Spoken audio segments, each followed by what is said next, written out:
우리 지난주에 말씀을 다시 한번 살펴본다면 예수님을 책잡기 위해서 질문을 던졌던 말씀을 함께 나누었지 않습니까?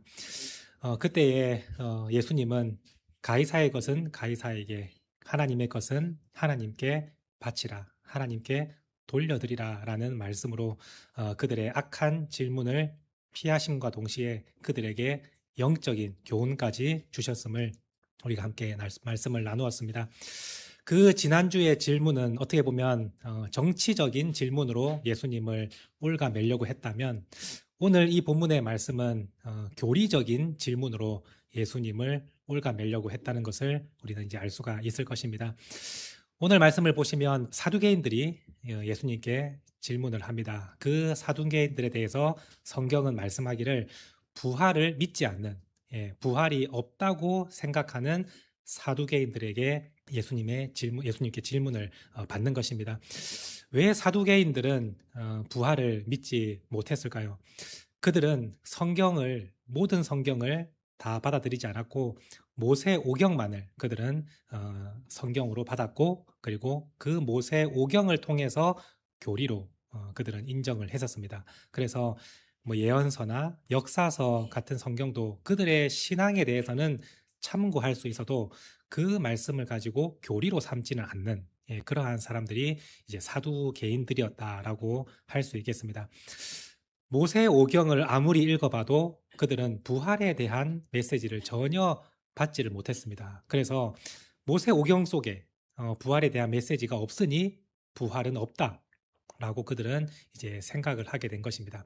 그래서 그들과 바리새인들은 항상 이 교리적인 부분, 부활에 대한 교리를 가지고 항상 다투어서 사이가 늘 좋지 않았습니다.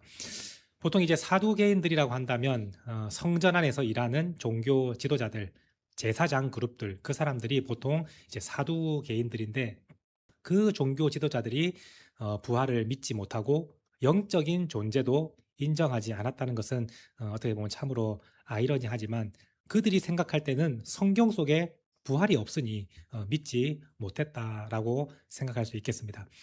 자, 이 사두개인들이 예수님께 나와서 자신 있게 질문을 합니다. 과연 부활이 있는 것입니까?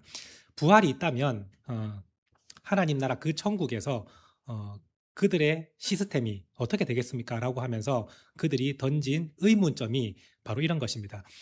어떠한 여자가 많은 남편들을 만났다고 한다면 천국에서 이 아내는 누구와 남편이 되는 것입니까? 이것이 그들의 어떻게 보면 핵심적인 질문이라 할 수 있겠습니다.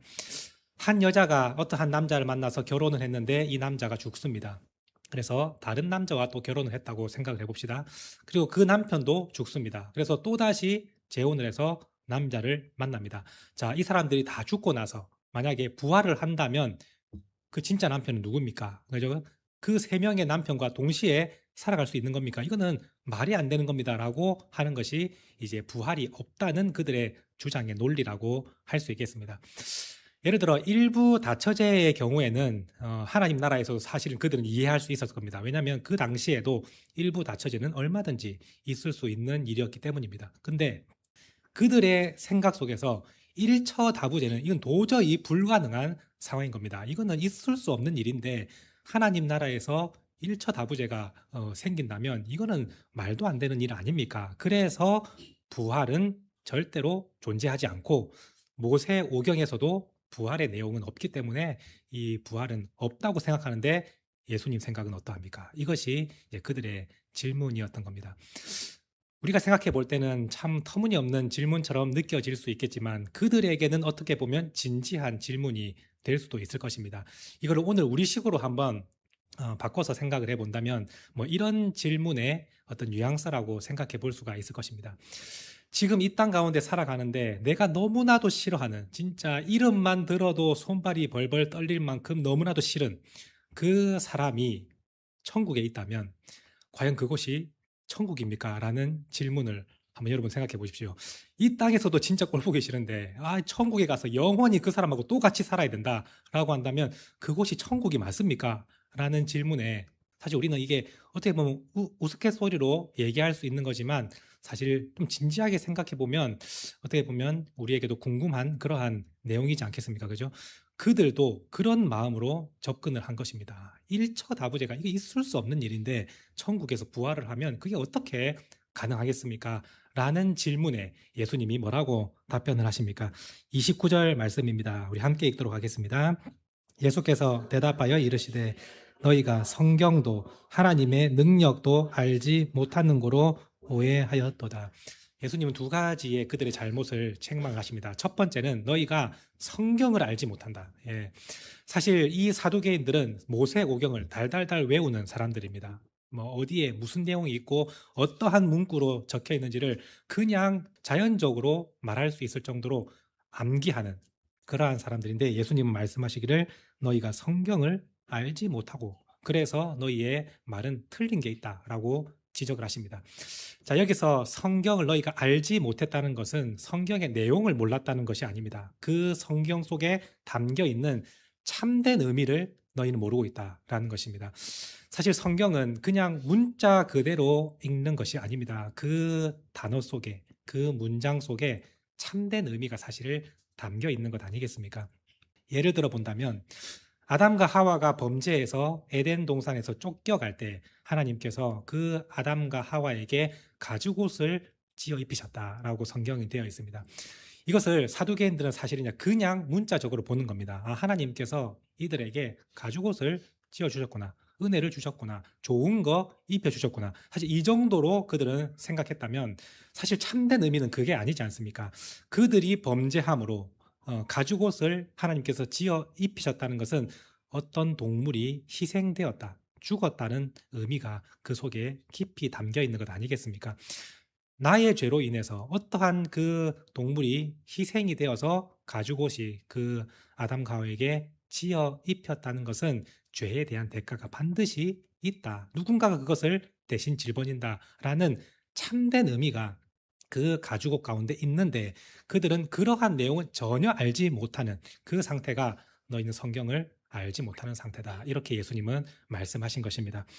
두 번째로 주님은 말씀하십니다. 하나님의 능력을 너희는 알지 못한다. 이렇게 책망을 하십니다. 그들은 생각하기를 이 세상에 연속된 부분이 부활이다라고 생각합니다. 이 땅 가운데 있는 모든 시스템이 부활했을 때도 그대로 작동하는 그냥 그 정도의 상황이 부활이라고 생각하는 것인데 부활이라는 것은 여러분 차원이 다른 세계입니다. 이 땅 가운데 있는 거와는 차원이 다른 그 세계인데 그들은 하나님의 능력을 전혀 알지 못하니 그냥 이 땅 가운데 있는 것이 다시 살아나서 그대로 이어지는 것으로 생각하는 하나님의 능력을 알지 못하는 자들이었다라는 것을 예수님은 책망하고 계시는 것입니다. 뭐 이런 거와 같다고 생각할 수 있겠습니다. 조선 시대에 살아가고 있는 사람들에게 우리가 다시 그 시대로 돌아가서 지금 우리가 누리고 있는 이 모든 것을 그 조선 시대 사람들에게 한번 설명을 한다고 해보십시오. 그들이 그 사실을 이해를 하겠습니까? 핸드폰으로 서로 멀리 있는 사람과 통화를 하고 문자를 주고받고 사진을 전송하고 비행기를 타고 다른 나라로 옮겨 다니는 이게 조선시대 사람들 아무리 얘기해도 그들은 전혀 이해를 하지 못할 것입니다. 부활이 바로 그런 것입니다. 우리의 생각으로는 도저히 이해가 되지 않는 차원이 다른 그 세계가 이제 부활했을 때 영원한 세계인 것인데 이 사두개인들은 그러한 세상은 전혀 생각하지 못하고 마치 이 땅에서 다시 살아나서 이 모든 시스템이 그대로 이어진다는 그러한 생각을 가지고 있는 것은 하나님의 능력을 전혀 알지 못하는 그러한 상태 아니겠습니까? 그래서 예수님은 그들이 성경을 제대로 알지 못하고 하나님의 능력을 믿지 못하기 때문에 너희가 부활을 의심하고 받아들이지 못하는 것이지 부활은 있다라고 말씀하시면서 너희들이 그토록 믿고 따르고 있는 그 모세오경 그 가운데에서도 부활에 대한 메시지가 정확하게 기록되어 있다. 주님은 말씀하고 계십니다. 32절 말씀입니다. 우리 같이 읽도록 하겠습니다. 나는 아브라함의 하나님이요 이삭의 하나님이요 야곱의 하나님이로라 하신 것을 읽어보지 못하였느냐. 하나님은 죽은 자의 하나님이 아니요 살아있는 자의 하나님이시라 하시니. 이 말씀은 모세 오경 가운데 출애굽기에 기록되어 있는 말씀입니다. 그들이 너무나도 존경스러워하는 모세를 하나님께서 처음 부르실 때 하나님께서 자기를 소개하는 그런 말씀이 바로 이 말씀이었습니다. 나는 아브라함의 하나님이고 이삭의 하나님이고 야곱의 하나님이다라는 것을 모세에게 하나님께서 자신을 드러내셨지 않습니까? 자, 이 문장 가운데 나는 아브라함의 하나님이다. 이 문장이 히브리 원어로 현재형으로 기록이 되어 있습니다. 만약에 아브라함이 죽어서 이제 없다면 하나님은 이렇게 소개했을 겁니다. 나는 아브라함의 하나님이었다라고 소개하는 게 맞지 않겠습니까? 사실 히브리 원어에는 동사는 없습니다. 그냥 나는 아브라함의 하나님. 이것으로 사실 끝나 있습니다. 그런데 이 문장 자체가 현재형으로 되어 있기 때문에 그 문장이 성립을 하는 것입니다. 제가 만약에 지금 목사인데 지금도 여전히 목사라면 나는 목사라고 하면 현재형으로 지금도 목사라는 의미인 겁니다. 근데 제가 이제 목회를 그만두었다면 반드시 기록할 때는 나는 목사였다라고 과거형으로 기록이 되어야 하는 것입니다. 그래서 나는 아브라함의 하나님, 나는 이삭의 하나님, 나는 야곱의 하나님, 동사가 없어도 이 자체가 현재의 의미라는 것입니다. 그 의미는 무엇입니까? 아브라함이 지금도 살아있기 때문에 나는 아브라함의 지금도 하나님이다. 이렇게 하나님은 자신을 소개하신 것입니다. 이 모세 오경 속에 지금 아브라함은 여전히 살아있다는 것을 증명하는 말씀인 것입니다. 하나님께서 모세를 부르시는 그 당시에 아브라함이 죽은 지 500년이 지난 상태입니다. 그런데 하나님은 과거형이 아니라 현재형으로 말씀을 하고 계십니다. 그 사실 자체가 아브라함의 육체는 죽었지만 그의 영혼은 지금 나와 함께 있기 때문에 내가 현재형으로 이렇게 나를 소개한다. 이것이 모세 오경 속에 담겨 있는 부활의 메시지라는 것을 예수님은 그들에게 가르쳐 주신 것입니다. 만약에 예수님이 예언서나 역사서에 가지고 부활이 있다라고 말씀하셨다면 사두개인들은 그것을 받지 않았을 겁니다. 우리는 그것을 성경으로 인정하지 않습니다. 모세 오경만이 우리가 믿고 따르는 말씀입니다라고 했겠지만 우리 예수님은 그들의 그 생각과 마음을 타하시고 모세 오경 속에서 부활의 메시지를 전하셨기 때문에 사두개인들은 어떠한 반박도 하지 못했고 사람들은 그 예수님의 가르침에 놀랍게 여겼다라고 말씀하고 있습니다. 예수님은 정확하게 말씀하십니다. 부활은 있다. 이 죽음이 끝이 아니라 죽음 이후에 영원한 생명이 있다라는 것을 우리 주님은 정확하게 가르쳐 주시지 않습니까? 나는 부활이요 생명이니 나를 믿는 자는 죽어도 살겠고 라고 주님은 말씀하시고 이 땅에 오신 목적이 주님이 사랑하는 그 사람들에게 영원한 생명을 주고자 이 세상에 오셨고 십자가에 달려 피 흘려 죽으셨다 말씀하고 있지 않습니까? 오늘 우리 모든 성도님들이 그 사실을 믿고 부활의 소망을 가질 수 있게 되기를 원합니다. 죽음이 끝이 아니라 그 죽음 이후에 반드시 예수님이 말씀하신 부활이 있습니다. 그 부활은 이 세상과는 차원이 다른 우리가 상상하지도 못한 그 새로운 세계가 열어지는 것이 바로 부활의 시대이며 영원한 생명을 얻는 시대인 것입니다.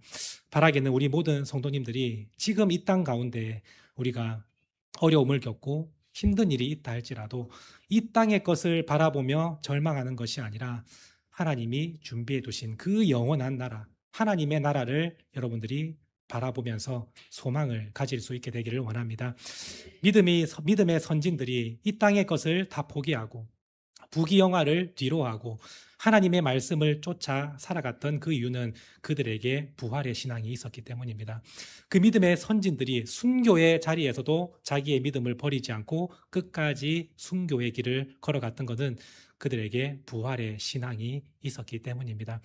여러분들도 이 땅의 것에 목숨을 걸고 이 땅에 있는 것에 연연하며 사는 것이 아니라 하나님 나라의 영원한 것을 바라보며 부활의 소망을 붙들고 살아갈 수 있게 되기를 원합니다. 하나님께서 그 부활의 때에 오늘 우리에게 모든 것을 갚아주시고 여러분들이 이 땅 가운데 고생하며 수고했던 그 모든 눈물과 또 여러분들의 그 아픔을 주님께서 다 닦아주시고 치유하여 주시고 여러분들이 감당하지 못할 상급으로 여러분들에게 베풀어 주실 것입니다. 그 소망을 생각하면서 땅의 것을 붙잡다가 영원한 것을 놓치는 어리석은 성도님들이 되지 마시고 땅의 것을 내어버리고 영원한 것을 붙잡는 믿음의 성도님들이 될 수 있기를 간절히 소망합니다.